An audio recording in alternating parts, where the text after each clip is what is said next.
নমস্কার।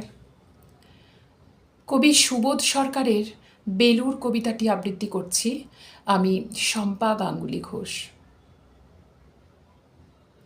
আমি একটা কোণায় দাঁড়িয়ে দেখছিলাম, দুটি ছেলে গেরুয়া বসন পরে মন্দিরের সিঁড়ি মুছছিল।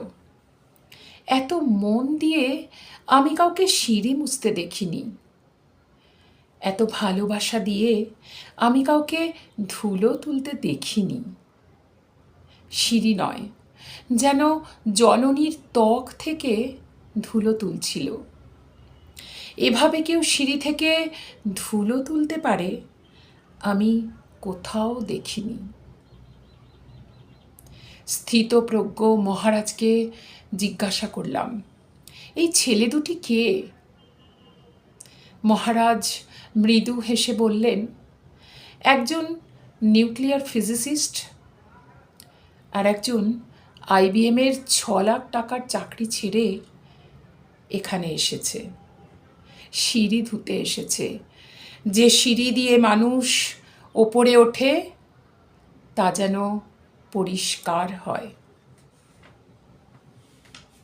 মহারাজ চলে গেছেন। সন্ধ্যা নেমে আসছে গঙ্গায়। আমার ভেতরেও নামছে সন্ধ্যা।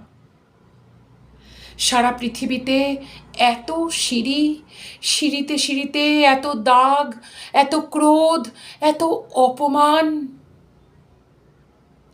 আরতি শুরুর আগে মনে হলো, যে সিঁড়ি মুছতে পারে না সে কোনোদিন মানুষের চোখের জল মুছতে পারবে না।